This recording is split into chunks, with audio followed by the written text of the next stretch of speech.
Hello, bachchon. Let's read this question. The question says, in a Young's double slit experiment, the separation between two slits is d and wavelength of the light is lambda. The intensity of light falling on slit 1 is 4 times the intensity of light falling in slit 2. Choose the correct choices. Key concept.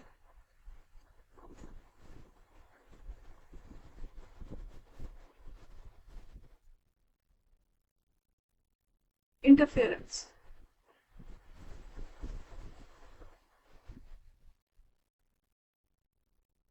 Question में हमें जो given है उस according proceed करते हैं। तो Young's double experiment में separation जो है दो स्लिट्स में वो डी है, वेवलेंथ लैम्बडा है और इंटेंसिटी जो स्लिट 1 से जो फॉल कर रही है वो 4 टाइम्स है इंटेंसिटी जो स्लिट 2 से फॉल कर रही है।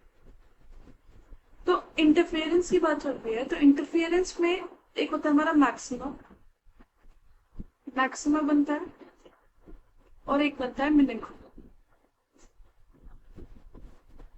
तो मैक्सिमम में जो पार्ट डिफरेंस होता है वो होता है delta X equals to N lambda और मिनिमम में जो पार्ट डिफरेंस होता है वो होता है delta X equals to 2n-1 lambda by 2।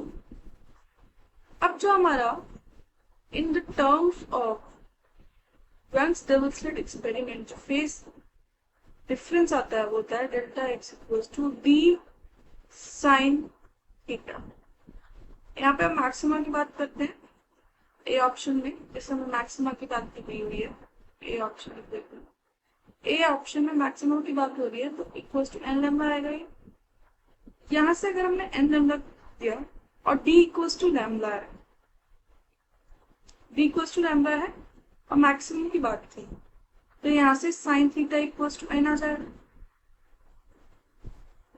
अगर sine theta equals to N आ गया तो साइन थीटा की वैल्यू 1-1 तो नहीं हो सकता, तो एन इक्वल्स टू 0 आएगा अगर हमारा साइन थीटा 0 है। साइन थीटा 0 का मतलब हो गया कि ये है सेंट्रल मैक्सिमा, जो सेंटर पे बनेगा वो मैक्सिमा के बारे में बात। तो अगर हमारा डी इक्वल्स टू लैम्बडा हुआ तो जो हमारा ऑप्शन ए है वो करेक्ट हो गया क्योंकि डी इक्वल्स टू लैम्बडा पे screen will obtain only one maximum. हाँ, तो हमारा जो आ रहा है एक ही मैक्सिमम आ रहा है जो कि वो भी सेंट्रल मैक्सिमम है। ए ऑप्शन हमारा करेक्ट है। अब बी ऑप्शन को चेक कर लेते हैं। बी ऑप्शन में दिया है कि लैम्बडा की डी की वैल्यू लैम्बडा टू लैम्बडा के बीच में है तो at least one more maximum besides central maximum will be observe. अगर जो लैम्बडा की डी की वैल्यू है वो लैम्बडा 2 लैम्बडा के बीच में है तो यहां से अगर हम वैल्यू रखते हैं 1 n बाय साइन थीटा और यहाँ आ गया 2, ये वही हमारा यहाँ से अब हमें पता चल रहा है। अगर हम पहले इस कंडीशन को देखें और फिर इस कंडीशन को देखें, इस कंडीशन में हमें मिल रहा है कि sine theta is less than N और इस कंडीशन से हमें मिल रहा है sine theta is greater than N by 2। इसका मतलब हुआ कि जो हमारा मैक्सिमा बनेगा एक तो सेंट्रल मैक्सिमा आएगा और एक फर्स्ट ऑर्डर मैक्सिमा आएगा। एक आएगा सेंट्रल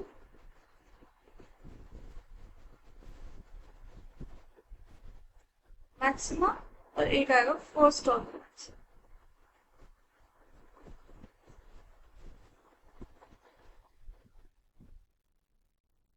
तो हमारा ऑप्शन बी जो है वो भी करेक्ट हो गया क्योंकि सेंट्रल मैक्सिमम के अलावा भी एक और मैक्सिमा आ रहा है जो कि आ रहा है हमारा फर्स्ट ऑर्डर मैक्सिमा। अब हमारा जो ऑप्शन सी है, ऑप्शन सी में डार्क फ्रिंज,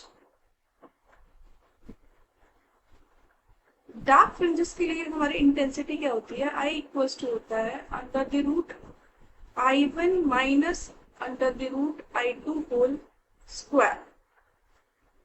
और जो इनिशियल कंडीशंस होती है वो होती है I2 इक्वल्स टू I0 और I1 इक्वल्स टू 4I0।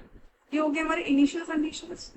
तो यहाँ पे हमें दिया है कि सी ऑप्शन में if the intensity of the light falling in slit 1 is reduced so that it becomes equal to slit 2, the intensity is observed. Slit 1 और स्लिट 2 की इंटेंसिटी बराबर कर दी है, तो I1 इक्वल्स टू I2 हो गया। अगर I1 इक्वल्स टू I2 हो जाएगा तो इंटेंसिटी क्या हो जाएगी हमारी, under the root I1 minus under the root I1 whole square, ये तो जीरो, ये हमारी इंटेंसिटी आ गई जीरो। तो ये इंटेंसिटी हमारी कम हो गई है, पहले से इंटेंसिटी डिक्रीज हो गई है। तो ऑप्शन सी हमारा सही नहीं होगा। अब ऑप्शन डी में क्या दिया है, the intensity of light falling on is increased so that it becomes equal to that of slit 1, the intensity of the observed dark and bright fringes will increase. Same जो हमारा D option है उसमें भी हमने intensities equal कर दी।